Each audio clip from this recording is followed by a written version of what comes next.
fighting fury, we're from Tigerland. In any weather you will see us with a grin, risking head and skin. If we're behind, then never mind, we'll fight and win, for we're from Tigerland. We never weak until the final siren's gone. Sorry you had to hear that, Jesse. You've got to understand, we don't hear that much during the year, as I'm sure you're aware. But welcome, everybody, to a special Tuesday night live show. We are doing a bit of a mock draft or power rankings, whatever you want to call it. So this is going to be good for draft watchers, Richmond supporters, West Coast supporters, the works, because it's going to cover pretty much all bases. And tonight I'm joined by Jesse from True Eagle and True Footy. So Jesse, how are you, mate? Thanks for jumping on board. Very well. Thank you, Chris. Thanks for having me. Yes, I'm very familiar with that Richmond song. Not only was it the 3 premierships, had to hear it twice this year as well. And both the footy teams I played for about 10 years ago, both had Tigerland as the song. So I can give some credit. It is a great tune. I just didn't enjoy it very much this year. No, well, I mean, I must admit, I was actually surprised that we got the win over you guys over in Perth. I really thought that was a game that Eagles were going to set themselves for, not to rub salt into the wound.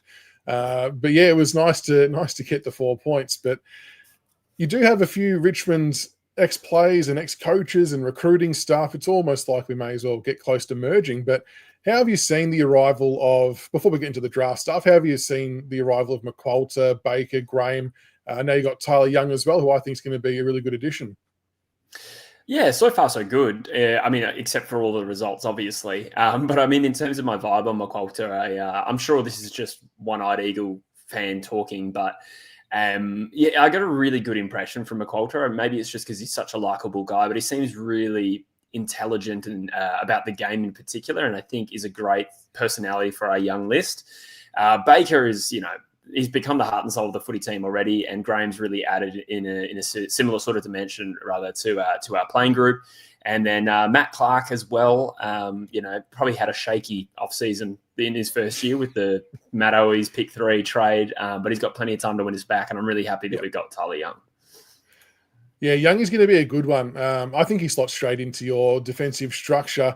And even Jack Graham, I saw a few Richmond people even say throughout the year that it feels like he's played his best football already for you guys, which is a credit to your team and staff for getting him on the park and playing at a good level. But is Baker in line to be captain? Is that something that's on the cards?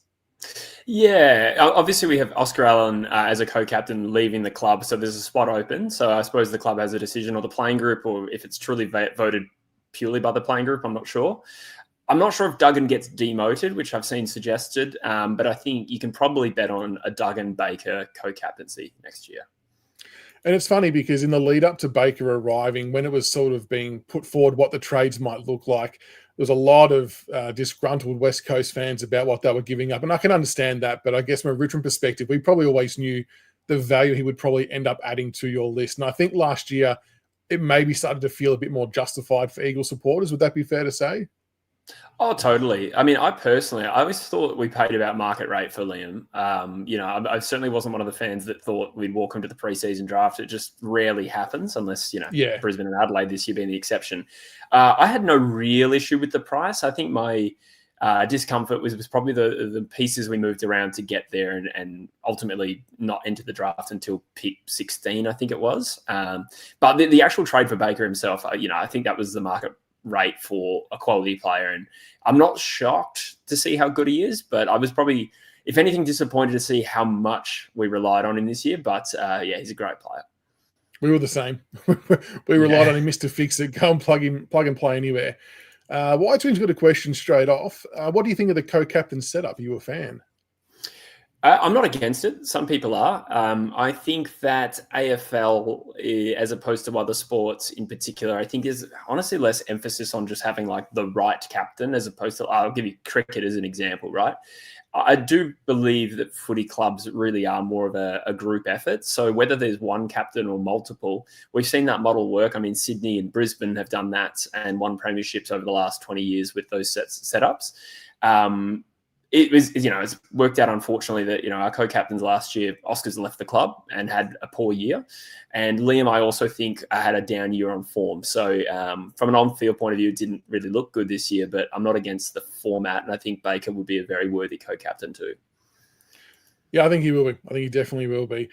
The final one before we get into the draft stuff, for those who do watch a whole range of different footy content, you might see Jesse and I pop up on Footy Fan Network content. We were lucky enough to finally meet face-to-face on Thursday last week. And I don't think we appeared in any videos together, but we were there for the fan debates and some podcasts. So make sure you all keep an eye out for the Footy Fan Network videos on YouTube and Instagram. Lots of good fun and lots of good content coming out in that space. It was a good night though, wasn't it? Yeah, it was great fun. It was great to meet so many like-minded people. I thought everyone, was like 15 blokes in there, maybe more. I thought everyone was really nice. And we're all somewhat cut from the same cloth from that point of view. And it was really fun chatting with all the guys and making content. It was good fun. It was really, really good. All right, we'll get stuck into the draft stuff. Now, your team controls the top end of the draft, and it's very much going to dictate what happens in the rest of the draft. And it feels like there's been a slight shift in maybe, let's call it the last week or so, in who may be viewed as going at number 2, which is much to the displeasure of a lot of other supporters from other clubs. So you released this list earlier in the week, which is the current top 10 that you've got.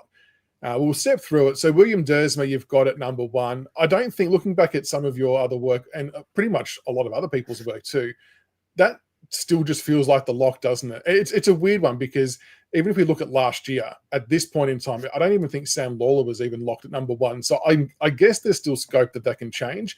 But for all intents and purposes, everything we see in here, you're convinced as well that William Dersma goes 1? Yeah, absolutely. It's probably a couple of factors. I mean, I think in the last month of the season, Dersma had a really strong finish and played a bit of VFL and probably put himself a cut above the other prospects with really strong performances.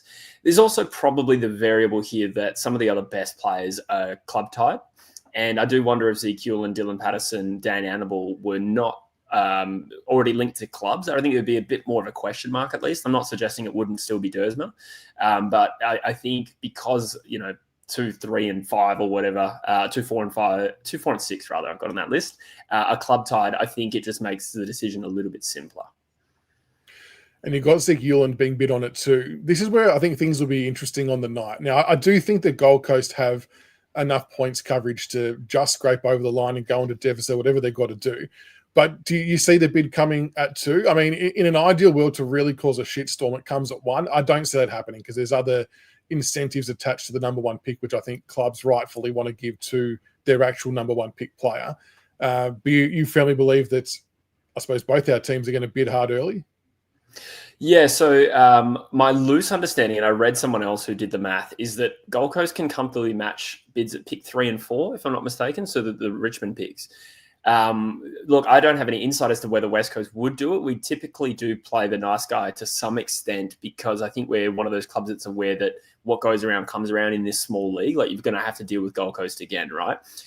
But I also consider the fact that West Coast tried to get pick 8 that eventually went to Melbourne for Petrarca. So I do wonder if West Coast would say, well, you got to deal with us. Otherwise, we're going to bid on your player. Whether or not they actually said that, there's some motivation there to maybe make it a little bit tight for Gold Coast. So I can see why West Coast would do it. I also think he's justifiably a top 2 pick.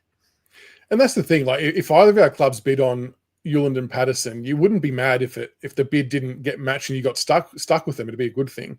I just think, like, when you see how good Gold Coast were this year, they've picked up Petrarca, they've picked up Ewell Hagen. Even though he hasn't played all year, he's going to, if he just gets back to 70% of what he could be, that makes them stronger again. They're already in the finals this year. It's like, well, why do we want to strengthen them? So I really hope both our teams get super aggressive early and outbid them straight away. Absolutely. Plus, you could always think homesickness factor, right? But, for that to happen, Gold Coast have to willingly let one of them go. And you'd think it's probably more likely Patterson than Newland, based on what I've read. Yeah. In which case, and I think Dylan Patterson's actually said this, like, he wouldn't necessarily be desperate to get back to the Gold Coast if he ended up at Richmond or something like that, right? There's also the fact that they're a lot harder team to break into than they were 2 years ago, and suddenly requesting a trade home to join the Gold Coast Suns, you're going to be probably in the 2s unless you're a very, very good player based on how we sort of extrapolate their form. The Dylan Patterson one is interesting because some of the comments he made feel like that they only get made if a club's had that conversation with him about the probability or possibility of maybe it not being matched and not being a Gold Coast. So I found that whole exchange really interesting. I think they got enough to cover it now, but I just thought it was an interesting sort of set of circumstances with him. Yeah, I didn't think about it too deeply. I kind of thought it might have just been a kid that sort of spoke without really thinking the impact of what his words would be. I think from a broad point of view, Gold Coast would be nuts not to try and get both. I mean, we're talking about two top 3-4 prospects here. Bear in mind also, if they cop a deficit next year, they don't even have a first-round pick for that to affect. We're talking about their own second-rounder, I think, gets pushed back. So if you're the Gold Coast Suns, you think, okay, I'm going to cop a huge hit and maybe just bow out of next year's draft in order to get these 2 picks here. So they're not going to be short of talent, are they? Like, no, it won't matter whatsoever for them. Exactly. They're in a very lucky spot. Now, pick number 3 in this scenario, and this is where things have changed substantially for a lot of people. Sullivan Roby, what are you doing to us? Don't take him away from us. Now, what's all the gossip? Because there seems to be a lot of murmurs around that West Coast might be showing some interest. Obviously, Dyson Sharp has been a consideration, which interestingly isn't on your list. Duff Tytler, the other consideration as well. So what do you think's changed in this space for West Coast to now consider Sullivan Roby at your pick number 2 and 3 overall? Look, I don't have any insight, and I'm not really basing that on anything I've read coming from the club or even a rumor. For me, the way I see it, I feel like you can almost possibly blanket a few of those types as evenly rated for this selection. For me, I have been saying that I think while talented and possibly even the second best talent in this year's draft in the open pool, Duff Tytler, I don't think is suitable for West Coast based on their needs. And it's probably a similar scenario here for Richmond. You know, you drafted Tall last year. Is he a genuine ruck? Even if he's not, he's probably still a good player. But I mean, you guys have got, Thomas Sims. And similarly, West Coast have someone called Archer Reed. And while, of course, he's not as talented, I think West Coast just have way more pressing needs here. So that's my justification. If you remove CDT, then for me, I think it can only really come of Dyson Sharp and Sullivan Roby. And I think there's pros and cons to both. And I think Toomey's last Phantom Form guide had Roby above Dyson Sharp. Dyson Sharp's clearly the better performed one, bit more stoppage oriented, whereas Roby's a little bit more transition and plays forward. And I think there's upside to both of them. So I kind of just went with my personal preference there, but I think it's fairly line ball. Has there been a more polarizing player in a draft in recent memory than Dyson Sharp? He's gone from 1 to 5 to 3 to 7 to some people have him in the back end of the first round. Some people have him outside the top 10. It seems quite amazing that someone like that's not landed in a certain spot when he was quite clearly the best player in the carnival, is going to be ultra reliable and dependable, but yet we can't all agree on a position for him. No, you're dead right. And I think even people will find inconsistencies in my work on True Footy in that, I think last time we had Dyson Sharp pick 1 or 2 to West Coast, and now I don't have him in my top 10. I guess my justification is that if it's not West Coast, and it could be pick 3, but if it's not West Coast, you then have to find a suitable team. And I think teams like Richmond, Essendon, and Melbourne, for different reasons, may either prefer other types or may just not be seeking that pure stoppage craft midfielder. And I do look across the league, and I do wonder if those players who are not necessarily quality in transition, particularly defensively, some clubs may feel, okay, we can have one of those, but not more than one. So that's why I think Sharp will have people who love him and those who would not draft him in the top 10 is my vague thinking. And I've seen that echoed all over the internet, to be honest. So he could easily be pick 3 here. But if not, then I couldn't put him in any of the other spots in the top 10. Yeah, it's fair, and it makes sense. And I've even wrestled with him on a Richmond front as well. And I've probably changed my mind a little bit. Initially, I was probably against it because of the similar player types we already have, like your Hoppers, Tarantos. But then when I sort of started thinking about the Richmond of 3 to 5 years, having a starting midfield of Lawler, Sharp, Smiley, Houghton, I'm like, yeah, okay, that can work. That can work and make sense. But it's like, how do we get to that point and get enough development in without compromising what we've already got? It's an interesting one. Someone's either going to get a steal or he's going to go as high as we all probably thought he might, but we just don't know which club. And so you got us taking Duff Tytler, and it's interesting because I kind of share the same views as you, that I think he's going to be a really good player. I've said this for a long time. I just don't know where he fits into our side. And I know a lot of people will argue that best available is best available, and you take that, but because of our draft haul last year, I really do think that we can be a little bit cheeky and address a bit more of a needs variation rather than best available, or find a bit more of a blend of it. Like ruck-wise, Sims is going to be there rucking. I know Nank's going to retire at some point soon, but even if he retires in the next 2 or 3 years, Duff Tytler won't be ready to ruck by that point in time. Neither will Sims. So I still think we'll have to trade in a ruckman, no matter which way we do this. And as his backup secondary position, he plays forward, but we just drafted Fall, Armstrong, Sims. We've got Lynch, Fawcett, McKelty, Lafau. I just don't see how he fits into our makeup, but I do definitely acknowledge he's going to be a good player. And his testing results were huge, weren't they? For a guy of his size, you can't help but be impressed with the numbers he put up. So he's actually a really tricky one to place. No, I think everything you just summarised there is very similar to my attitude as a West Coast fan. And we talked about Dyson Sharp being divisive. I think CDT is also a very divisive player in this year's draft for that reason. I guess, yeah, similar logic. I mean, okay, we didn't have the draft haul you did last year, but I still think, for a start, I don't think I've ever seen a team as midfield deficient as West Coast are right now in the history of, or my history of watching football, right? Therefore, like, there's such pronounced needs here. And for Richmond, obviously, different situation, but we're talking about the same logic here.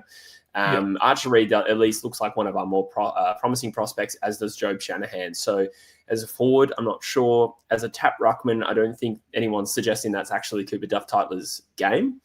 But for me, I think, yeah, I mean, you could easily make the case Richmond would also overlook him. So perhaps I applied a double standard and I said, well, he's too talented to overlook here, but I did the same thing for West Coast. But I suppose with the West Coast pick, they've got Dersma, who is also not an actual midfielder. So therefore, I couldn't take, CDT. And then I get to Richmond and I'm looking at the fact that you have 2 picks and you can double up with the talented pick and the needs-based pick. Yeah, it's going to be truly fascinating. This is bang on. It's a tough draft, very tough, and top prospects are questionable. It's one of the more tricky ones, which makes for interesting debates and conversations. A question's come through from Ben. Can anyone explain why Sharp is being held to a different standard to Roby? Sharp is criticised as a man-child bullying kids. Roby's bigger and bullying kids. My first point would be that even though Roby has shot up and is bigger, he's actually on the really young side of the draft as well. And I think that's a really big difference when you sort of look at players bullying other players in a coach league level. He's actually on the younger side, which is even more impressive. But have you got any thoughts on why that might be the case?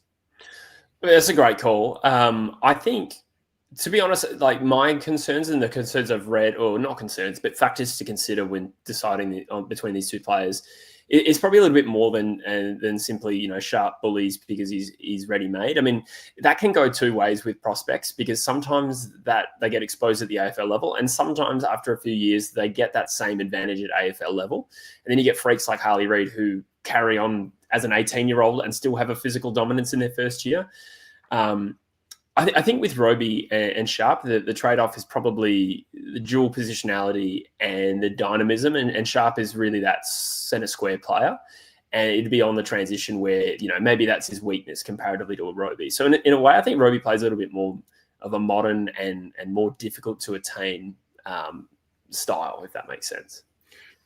It's interesting because Sharp did show some versatility playing half forward and half back in the champs. He was actually quite dangerous up forward as well. So it makes me wonder if there was a bit more of a concerted effort to try and show he's got different strings to his bow to strengthen his case to be a top prospect. Yeah, that's true. Yeah, you're right. He definitely did. I guess I think Roby is a bit more genuine dual position. At least that's the way I see it. I think kicking multiple bags and doing so in grand finals, or in the Coach Talent League grand final, kick 4 and add 16, I think probably has a little bit more natural craft there. But, I'm not necessarily saying Roby's better, but yeah, exactly. So that's probably just the way I differentiate those players. Yeah. And he's the ability that he has to accumulate at a half forward position as well is quite impressive. So then you've got Dan Annable bid coming in, which Brisbane will undoubtedly match. So again, the strong teams get stronger. Awesome. But that's a great get for them given their off season. And then you've got Sam Grill coming to Richmond, which I think a lot of people will enjoy. I've been really torn on him for a little bit of the year. I just didn't know how he would fit into the overall mix of the players being available, but I do feel like that his combine sort of sealed the deal that he will go quite high. Having that blend of endurance and speed, finishing top 10 for both the 2K time trial and the 20-meter sprint. I think I read somewhere it's not something that's been done for close to 3 years. Tackling machine, quite zippy. Skills can be neatened up, sure, but I think you can say the same thing for all the kids in the draft. I don't think that's a unique comment. But I really like the look of Sam Grill, and I think we'd be very happy to take him.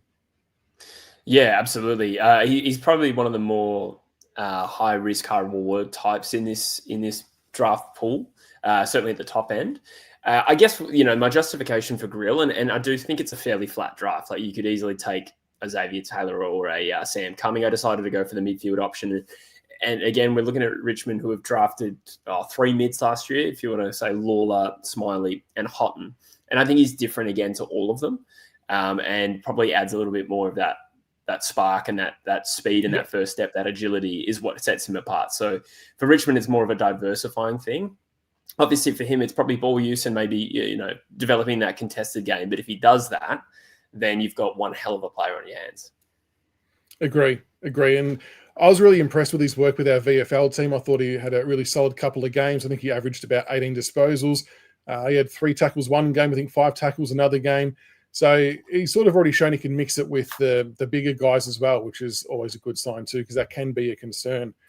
Next up, you've got the Harry Dean bid coming in. I think that's really about the spot, isn't it? He'll get bid on quite early. What will be interesting, which we were talking about before we started, is what Carlton do with both picks.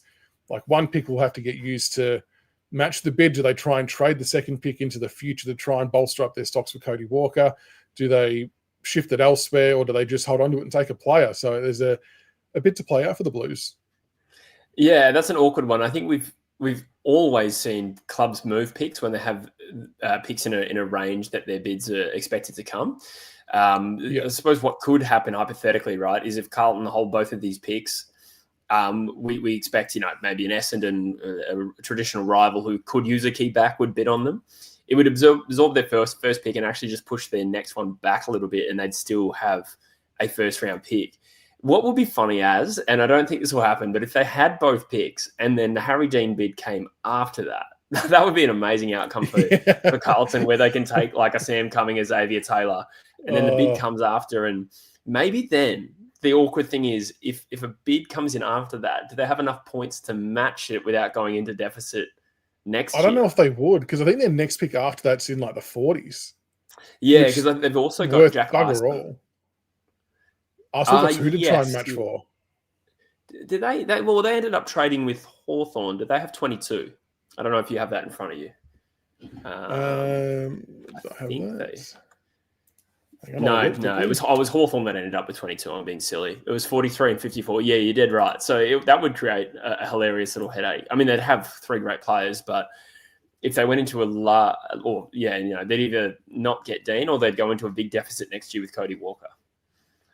They could potentially shoot themselves in the foot, which would be quite amusing for everybody involved, but I'm sure they'll have their shit sorted out. Then you got the Bombers back-to-back picks, Xavier Taylor and Sam Cumming. I really like these 2 players, and you might feel the same, but I can see either of those 2 players going up 2 or 3 spots as well, or being where they are. I think they've shown enough to suggest they're going to be in that top 10 of the draft, and that would be a really good selection for Essendon, to be honest. Yeah, absolutely. I mean, I think Sam Cumming could still be, in the top 5. The question mark on him is obviously that late season injury, and we don't always see players slide. Like Taj Houghton still went pick 12, and he did a far more serious injury earlier in the season, and that's looking like a great selection. So Sam Cumming's got a real question mark on him. I think talent-wise, he could easily go top 5, in my opinion. And Xavier Taylor could have been one of the Richmond picks, but because I went Duff Tyler, I didn't think, okay, then pick another defender when I think you guys will come away with at least one midfielder. Yeah, I agree. And there's been some arguments about Xavier Taylor for us to be a Nick Vlastuin replacement, and I can definitely be on board for that. Then other people say, is he a reach being taken at 3 or 4 in an open draft? I don't think he is. I think he shows enough versatility and speed to show that he warrants being selected. But I guess everyone's always craving midfielders, though. For me personally, I've got Cumming as one of the ones high up on my list that I really hope we have a look at if he's available. I really like his midfield and forward craft. His senior games were pretty exciting. Kicked 3 goals and had 25 odd touches. I think he'll be a really good player. I'm with you on that. He was one of my early favourites right before his injury. And I think the first mock we did in like June, I went Sharp and Cumming for West Coast at 1 and 2, which was a little bit facetious. But I just, there was very early days and I wasn't putting a lot of thought into that. And then I regretted putting it out there. That being said, if West Coast did pick him, I like him so much that I would not complain. I would just back in the pick and hope they're proven right. Yeah. No, I agree. He could be anything. Okay, so that's the top 10. Now, we thought we'd try something on the fly to fill out the rest of the round 1 draft. So it'll be interesting to see how we go here. I think I've worked out what picks are getting absorbed by what clubs to remove. If I've missed anything, I apologise. It's a very complicated task to try and work out. It's a complete nightmare. But for the sake of the exercise, I've plugged in the first 10 that you just had on the screen there. So that's all done and dusted. So at picks 11 and 12, the Ds rock up with back-to-back picks after their trade with the Suns. I think they're a good chance on draft night, honestly, to trade one of those up a bit higher with either you or us. Do you reckon, can you see that happening? And if so, what player do you reckon they might try and trade up for? Well, I've read a big footy rumour, so it's true. It's they true. love Sullivan Roby. Yes. Well, they're one of the first teams onto him. Yeah, right. Okay. I mean, they do have a bit of a history of bolting early on or just going really hard on guys they like. I feel like Caleb Windsor went quite early compared to consensus rankings that year. We know they tried to trade like 3 firsts for Harley Reid, and I think they did similar for Bailey Humphrey. Like that, they have their guys, and they like their dynamic mid forwards.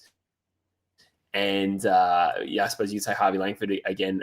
That wasn't a reach at all, but I'm just saying that Melbourne sort of really have their own board, if that makes sense. And I think Sullivan Roby makes perfect sense as a Melbourne target. So they would have to target West Coast pick 2. And I reckon it would cost them 7 and 8. Now, something could go back, but I don't think, I think it would cost 7 and 8, to be honest.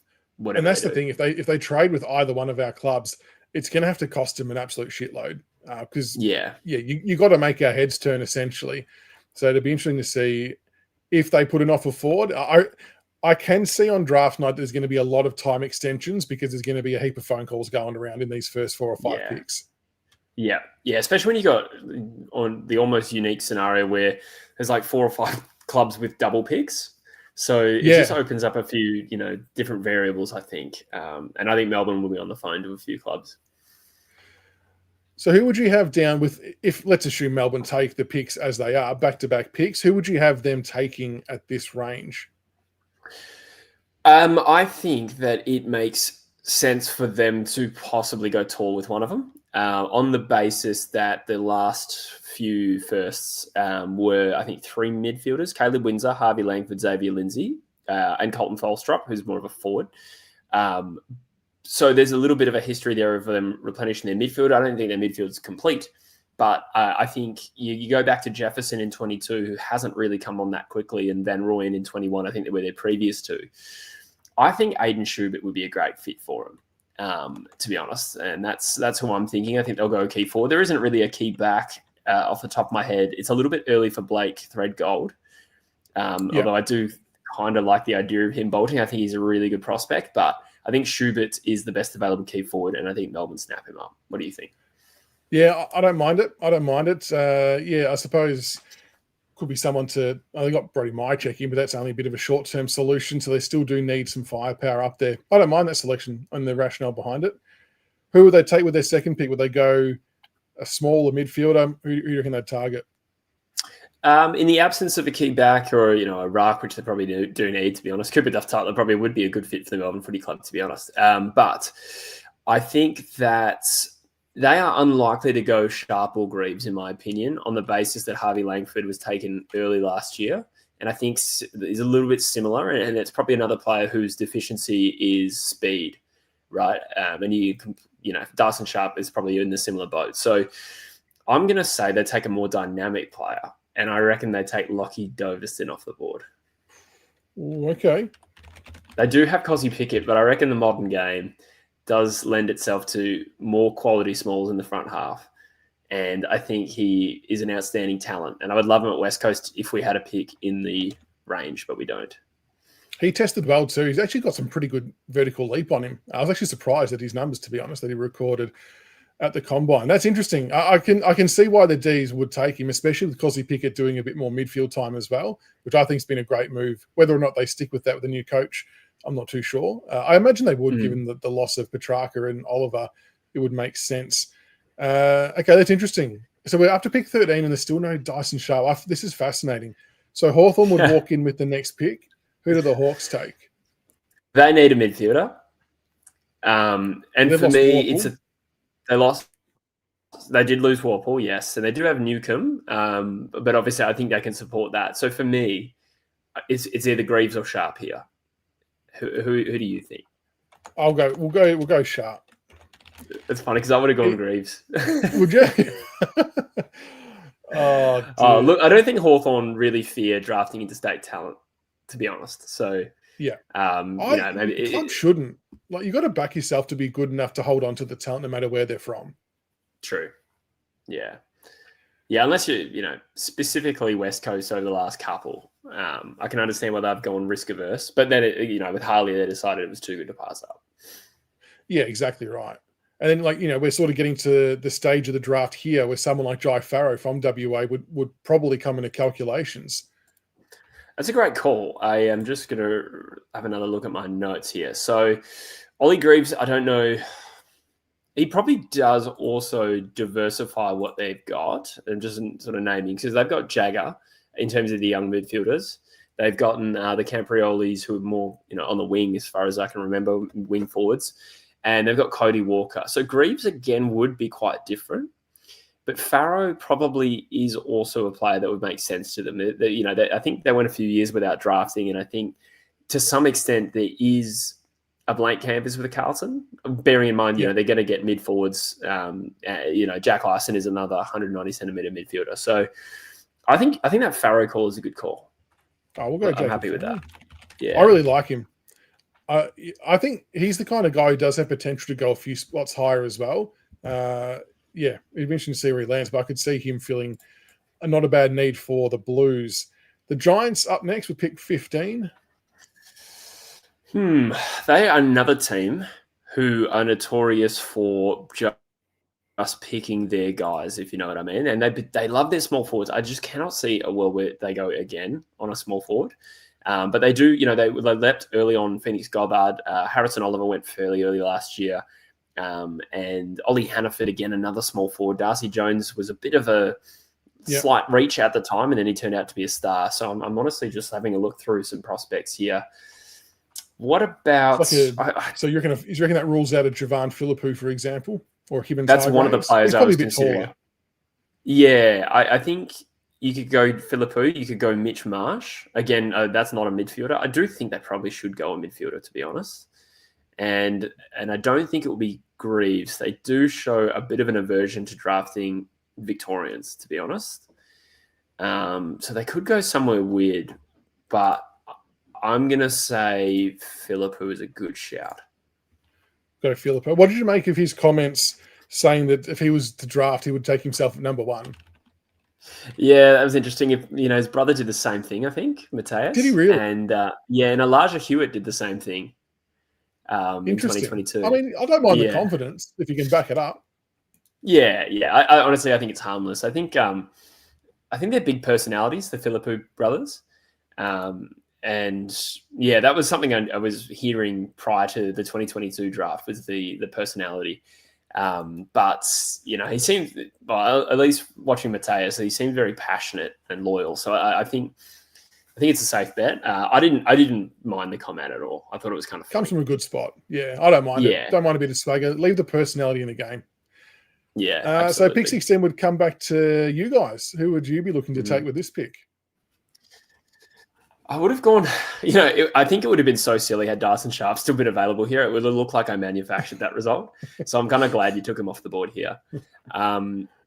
I think that someone like, sorry, I'm just trying to get my screen back on here. Farrow would have been another one I considered. And I also do like Blake Threadgold, but I think, I think I might go Mitch Marsh.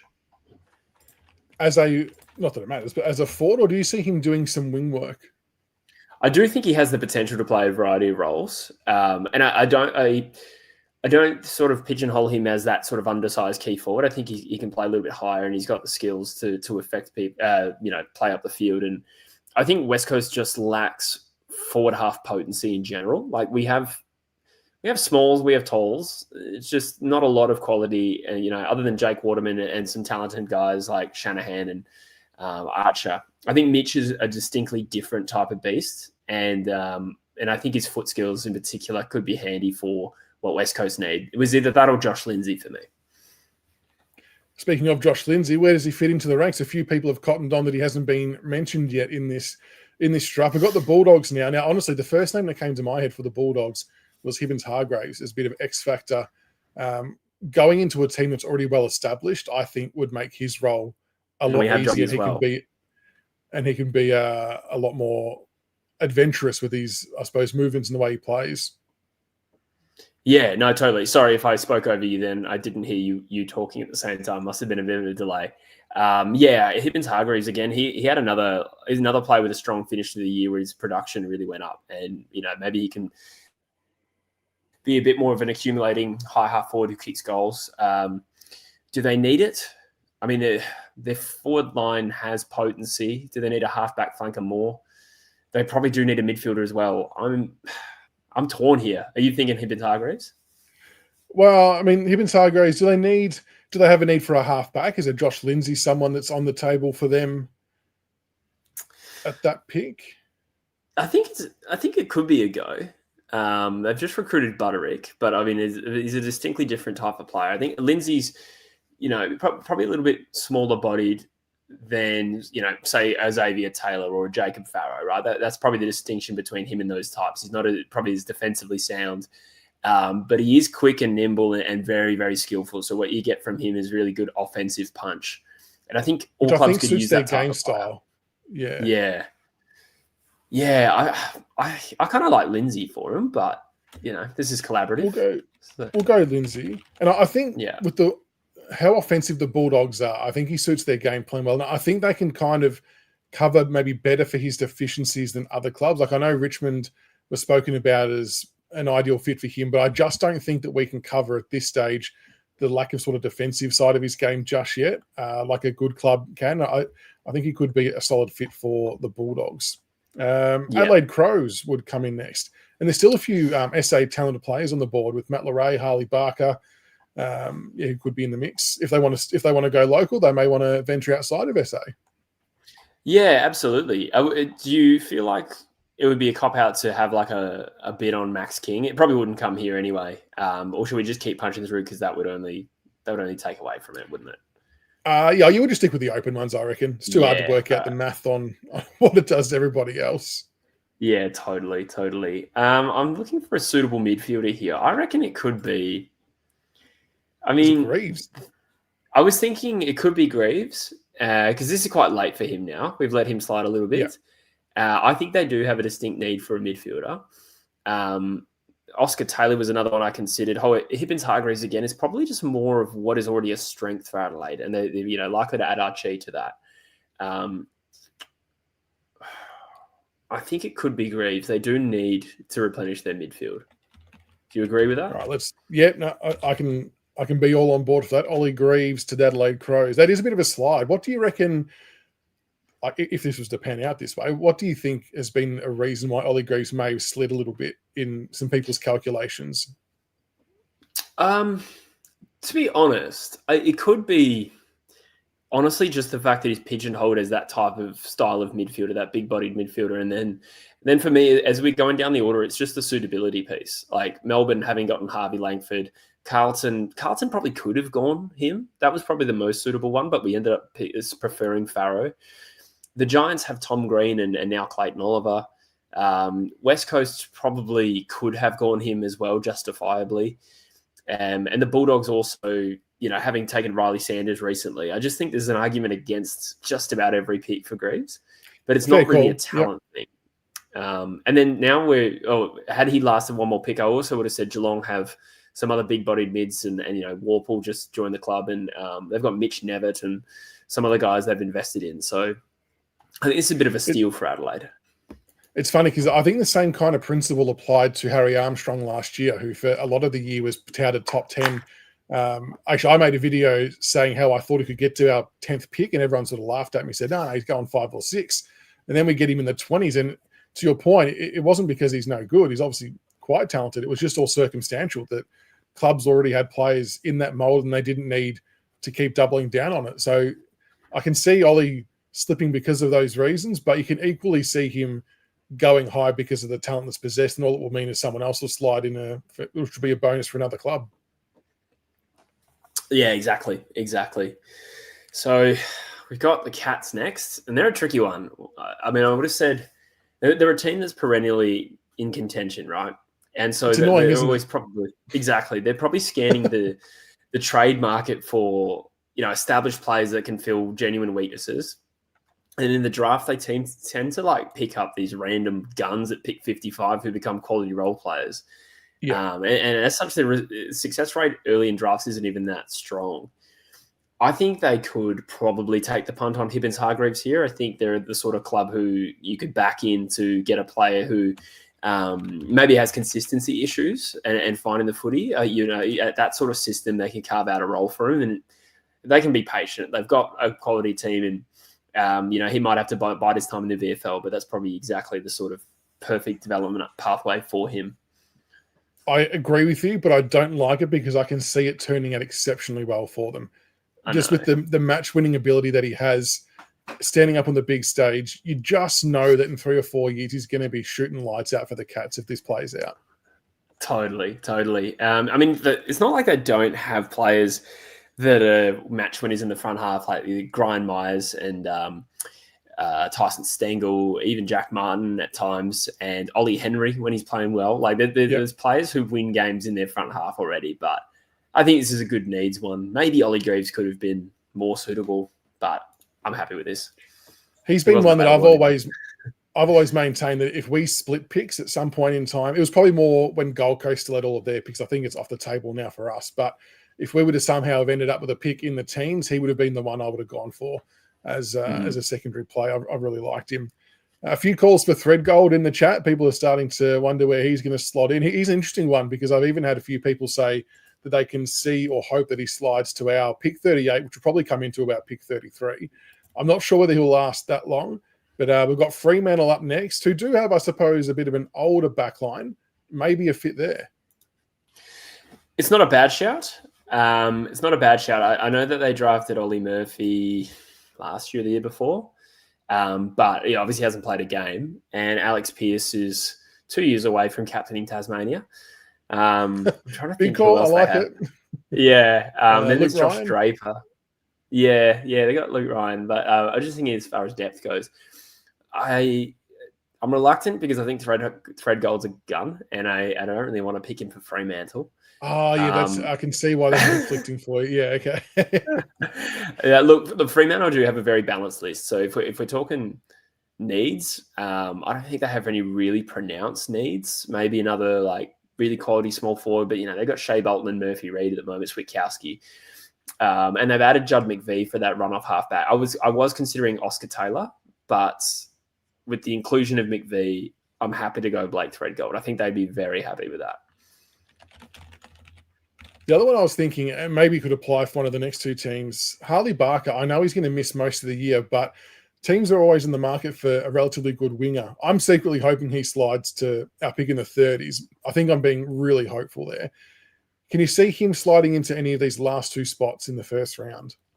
Absolutely. And I think Essendon would be a good fit. It's funny how like every player that you or the chat mentions suddenly becomes the next pick.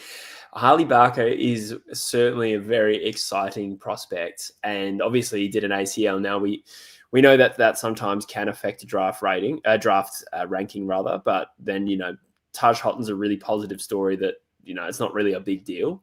I think you guys would be very happy with that outcome. Yeah. On talent, there's no real reason he couldn't go here. Again, I thought of Oscar Taylor. He's sliding, isn't he, Oscar? Yeah, but I'm also looking at the fact we took Xavier Taylor for him. And they're not the same player.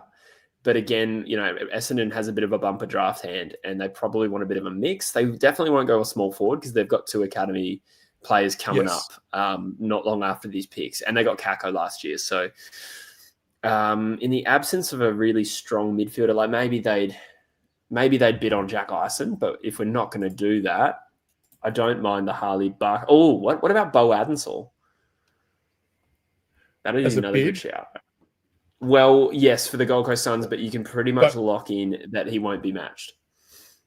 Okay, because of the points being, that's a fair call. And they've still got Jai Murray as well, so there's a good chance they won't be able to match. He's actually I don't think there's a scenario. Yeah, I don't think there's a scenario here where Gold Coast get it's Bo Adensall, isn't it? Yeah. I think this could just from the point of view of giving them a midfielder as well.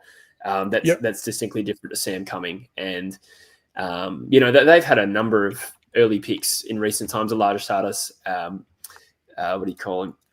Ben Hobbs was recently delisted. Archie Perkins, and just some of these mishits in the top 10 of drafts. I think they can add a midfielder again. I don't mind that. He's probably one that maybe fell off my thinking because of the bidding process. But you're right. I mean, as soon as Gold Coast match the bids for Hewland and Patterson, it's pretty much lights out for all of their picks. Absolutely. All of their points. So a bit of an open market for Adensall. And Jai Murray is definitely one that I think will come into calculations. Again, from a completely Richmond perspective, he's one that we might be willing to look at with our pick in the 30s as well. But I have seen some whispers that there could be some clubs who are trying to hope that they can snag him in the 20s as well, because I think he'll be another wingman that's somewhat sought after. And then rounding out Hawthorn, I tell you what, one of the most certain things here with Hawthorn is they will bid on any Essendon player they possibly can at this pick on the back of the Zach Merritt stuff, I reckon, just as a bit of a stuff you. Absolutely. That's a great call. Excluding that, but yeah, it would be Zach Swade and Alashkar, I think. Hussein, I think is the first name. Forgive me. And they won't even care if they get him. But we know what, we'll take him. We don't care. Oh yeah, yeah. No, you're dead right. You're dead right. And I think Essendon have what is nominally 27 and 30. So I don't think it'd be too big a deal because they've still got their 3 picks. So they'll be happy with the 5 picks, and they'll be just fine. But that's a good call. I think your boy Barker might be coming up here. What are your thoughts? Who was that? Sorry, coming up here? Harley Barker. I think you think Taylor would be Harley Barker or Oscar Taylor. I mean, they've got he's a halfback. So they've got Weddle down there. He's probably a bit. He's obviously a bit smaller, I think, than what Weddle is. Yeah, I don't know if Weddle's future will be as a running defender. I could be wrong, but I feel like they have a bit more high hopes for. I suspect they'll tinker with that. Yeah, and Oscar tested really well too. He was, I think, almost one of the surprise packets at the combine. Yeah, no, that's true. I mean, they're both. You can see a world where both selections would be awesome. Yeah, exactly. I think they're both Hawthorn style players. I think someone like a Barker coming off that ACL and is that higher, maybe not risk, but there's always a degree of risk, right, with an ACL. But high upside players, I feel like clubs that are at the pointy end of the ladder might be better suited to taking those punts. And that's why I probably went against. Exactly. And the same thing with Essendon, they're probably possibly coming into their thinking there for not taking Barker. So I reckon you could go Hawthorn or, Harley Barker here or Oscar Taylor. Go Harley Barker. I don't mind that. It's true, though. Like, teams who do have the luxury of time to get a player right. And weirdly enough, on the other end of the scale, I even think that teams like Richmond and West Coast have time as well, because we both know that next year is not going to be a finals year for either of our teams. So if we were in a spot to take him, it wouldn't matter so much if we left him for a year in the reserves and then started playing again. But that's interesting that we haven't got Oscar Taylor in there. There's no exact science to this, and if we were to do this again in 2 weeks' time, it would probably change. That's just the nature of how these things are. But and Lewis Emmett, that's another name that's been on there. I've actually seen him a little bit lower. What have you made of Lewis Emmett? It feels like that his underage year was maybe more prominent than his draft year.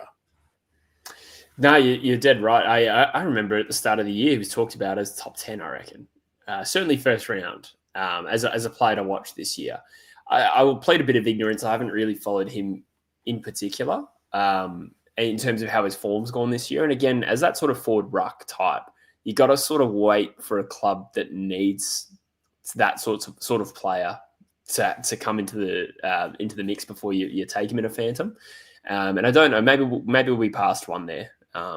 Maybe a Cats or something like that. I don't know. But yeah, I would have thought like slightly out of this range was Emmett. And Archie Littlewick, another one that has probably been talked about in first round conversations. Totally. I mean, you could make a case that Essendon, that they've got Nate Caddy, but they probably need a partner for him. So I think he would be a very worthy pick. I did consider him. I was doing a little bit of prep before, and I did think Littlewick for Essendon's third pick could be a contender, but ended up going Adams Hall. Got excited.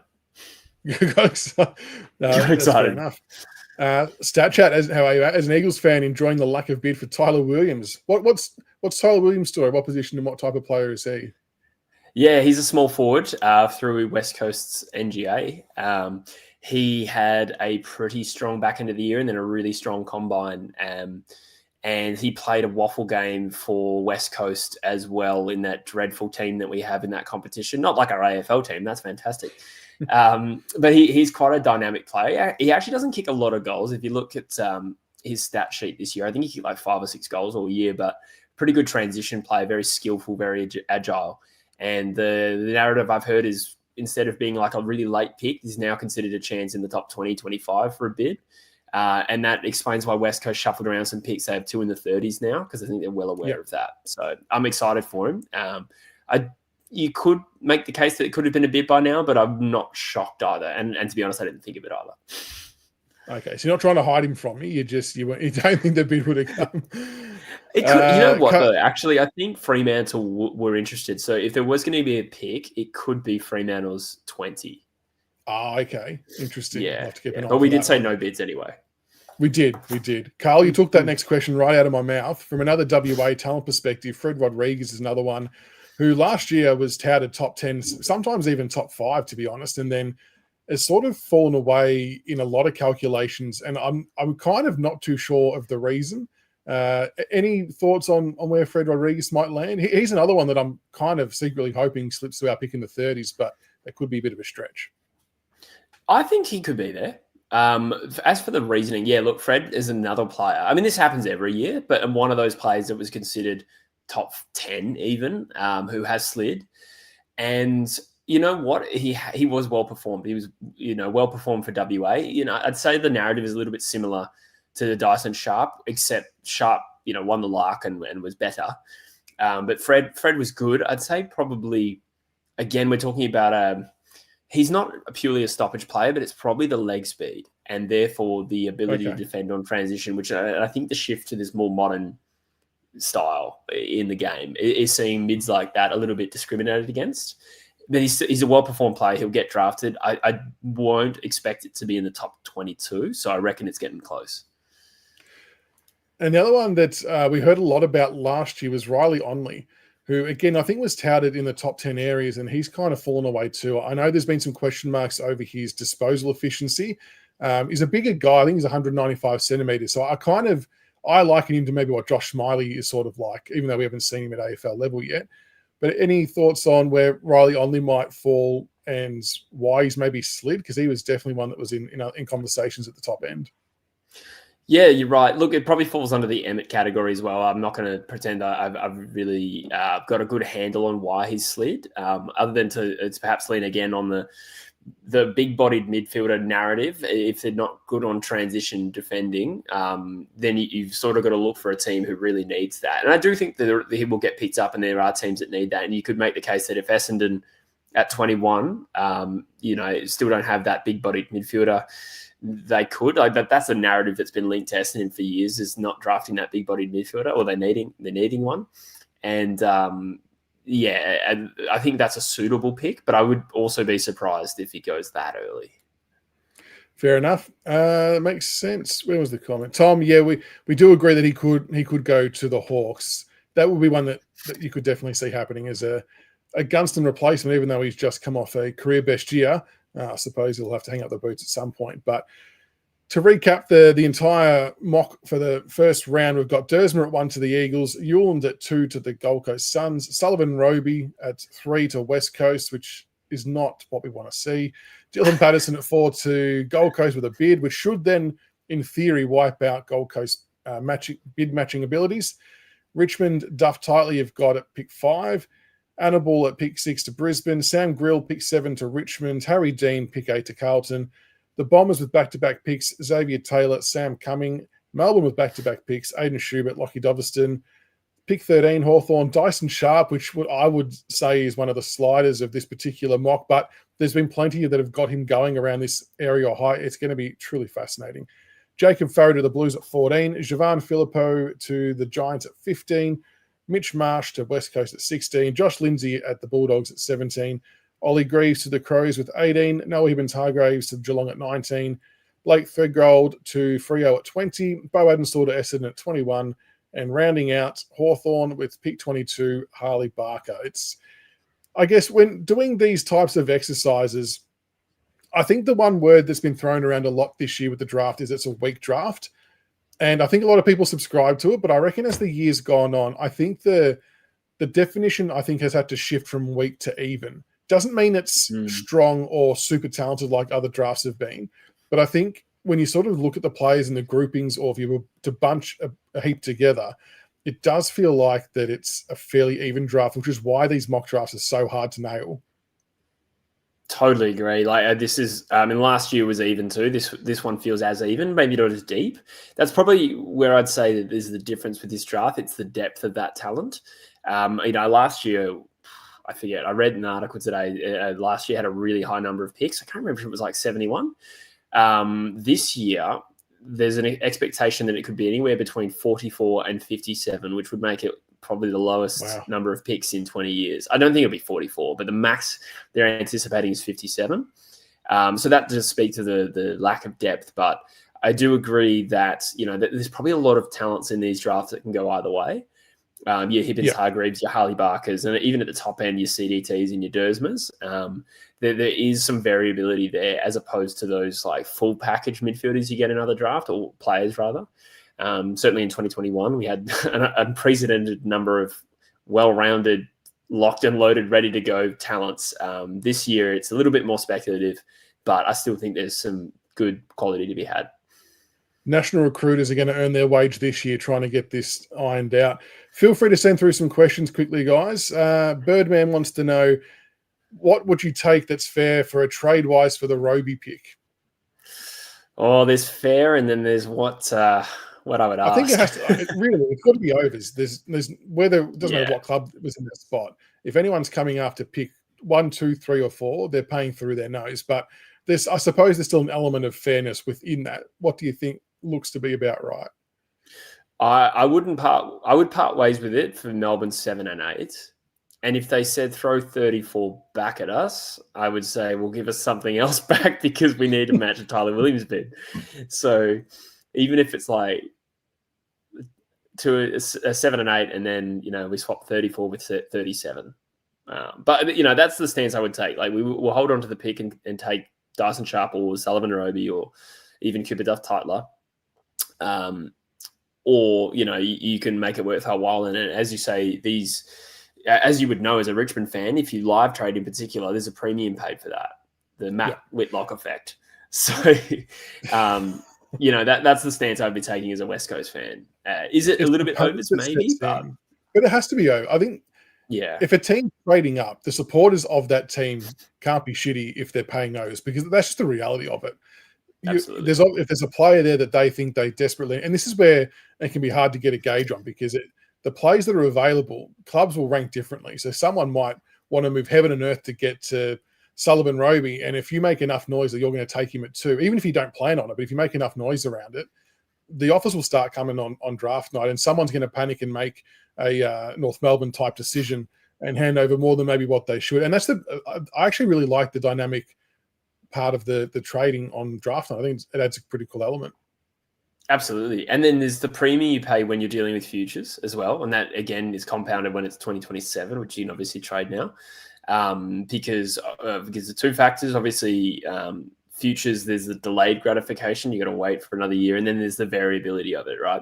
So if clubs trade futures, they're always paying overs. We saw that to a pretty extreme level with North Melbourne last year. In this scenario with West Coast, I probably wouldn't want futures, but maybe they could offer us like 7 and Gold Coast pick next year, which is their first, and that's probably still fair. It's not sexy enough for me, but if we still get Dyson Sharp, then it's probably an okay result. Yeah. We've poked the bear, a North Melbourne type decision. You let any riff rap in here. Well, it was a bad decision. No one can defend that, and no one can convince me otherwise, that decision. How much value do you think is being lost with the 2027 future picks? I know it's all good and well that we can all trade those picks in whatever we want to do, but with the Tasmania concessions and everything coming through, I feel like that it's not going to be the carrot that it once used to be when you're talking about trying to get a trade over the line with what those picks could end up being. Yeah, absolutely. And we saw a few of those picks traded. I think West Coast was the first one, giving a future third, a West Coast future third pick in 2027 in the Tasmania compromise draft has got to be one of the least valuable picks that's ever switched hands. Mind you, it'll be the start of the third, you'd think. Yeah, look, it's hard because you got to forecast 2 years into the future. We can't even predict the ladder next year, let alone 2 years from now. And then, as you say, the Tasmania draft will throw it out of whack. And, in addition to what we already know, that there will be compo picks as well. And I know that Tasmania have to trade some of the picks that they have, but that will still push back the natural order of the draft. So, Sydney's first rounder that year is probably like pick 27 that Carlton just got. And it's funny that the AFL had to remind clubs that they could do that. I think the AFL maybe realised those picks aren't as valuable as they think they are. Totally. Which is good. There was a question about Dersma. Here we go. With Dersma potentially going number 1 this year, where do you reckon he would have gone last year? Oh, that's a good question. Again, I'm not a draft expert, but I can offer an opinion just as a fan. I think Lawler clearly would have gone first. Finn O'Sullivan and Jagger Smith went 2, 3, and then Draper went 4. I think that Finn O'Sullivan probably looks the more, well-rounded player. From my memory, his production was a little bit low. Like, I think he averaged like 18 possessions a game, but he kind of had every other attribute that you were looking for. I think clubs could still have gone Finn O'Sullivan first, and Jagger was probably more performance. So maybe anywhere between 2 and 4 there. It's a little bit tougher to split those, I reckon. I think you can make a case that Dersma with his upside could have gone after Lawler. I think Lawler's clearly number 1 there. Jagger also had the production but doesn't quite have the bite that I think Dersma has the potential to have. So I think it will be subjective. But then again, Zane went pick 4 in 2023 and they're saying Willem's better, which is subjective again. But anywhere between 2 and 4 there. Maybe before Draper, but possibly behind Jagger. I think that's about right. I would have had it in the same spot. Yeah. Tom wants to know St Kilda. Who do they target? Any players in mind for the Saints? I think they entered the draft at pick 50. I don't know if I have the draft depth knowledge there, to be honest. I don't know if he was going to be hanging around at that pick. I mean, there's always sliders. I'm not sure there's sliders to get down to that level, though. Yeah, to be honest. I agree. I couldn't offer that off the top of my head. We're talking the last few picks of the draft. Look, maybe that could be in the early 40s by the time all the clubs get out. True. But, and I don't even think I know what St Kilda need. Like, they plugged so many holes this year. They added to their midfield with Sam Flanders. You just go best available speculative talent, and it's really hard to know who's going to be available that late. Just swing from the fence and hope for the best. Louis Callaway will be there, but we'll hopefully get him for free. Yeah. Do you rate Charlie Banfield? Yeah, absolutely. He's a father-son for West Coast, and I actually think he might be slept on a little bit. What I like about him, he's very well-rounded, solid contested game, good overhead, decent kick, kicks goals, plays at the higher levels really well, and he's a well-performed player in the I think he was the best on ground in the Colts grand final for Claremont from memory, unless I'm making that up. I think it was him. And that definitely happened. So I think he could be slept on a little bit because of the father-son element, but hopefully nobody realizes that until round 1 next year. That's always the hope, isn't it? Oh, well, that's it. Birdman's got one more. Was Baker and Graham worth it? Yeah, look, I would have preferred an outcome where we didn't split pick 3 to get it. So it depends how deep you want to go into that. I mean, Graham was a free agent, so absolutely. Yeah. And I felt it, he got suspended late in the year, and we really felt that absence with his energy and defensive pressure. And he's not like a really good ball winning midfielder, but he added attributes that we needed. So yes, and Baker was, yeah, absolutely. I would have loved to have still taken a pick between 3 and 8. But again, if you told me at the time we traded down to 6 and taken Bo Allen, I probably would have been okay with it at the time because he slid a little bit on the actual night. So all in all, yes, I think those were good additions. I think they were too. And again, like I said at the start, Tyler Young will be another handy addition for the Eagles as well. So, Jesse, thanks so much for jumping on tonight, mate. Appreciate it. It was good fun to try and piece together the rest of the mock draft after your initial top 10. No doubt that, like I said, if we were to do this again, it's going to change. And that's the beauty of mock drafts and the different rankings, even though there's not much else to go on now but what we think that clubs' needs might be. But I think something like tonight just does show the evenness of the draft and how hard it will be to place even the top ends, like Dyson Sharp. It's going to be crazy. But make sure, folks, you get around the True Eagle podcast and True Footy. Jesse and Dill Alexander do some great stuff there. So plenty of good content coming out all year round. They do some good lives as well with Druzy as well, watching along some football games, good banter. It's a shame that we can't bloody show the games on the screen, though. That would make it so much better when people could watch what we're watching. So I'll ask you off air about how you handle the delay. People don't need to hear about all our tech talk. But thanks for jumping on, mate. Appreciate your time. And I look forward to seeing how close the mock gets. I might actually save this one and I'll add it to my live draft night one and we'll see how it checks out. My pleasure, mate. Yeah, thanks so much for having me. And you may have beaten us twice this year, but we'll get you on draft night. Oh, jeez, you might. If you take Roby, you will. It'll be, the claws will be out, I reckon. But thank you, mate. Until next time, have a good one, folks. Catch you later. Catch ya.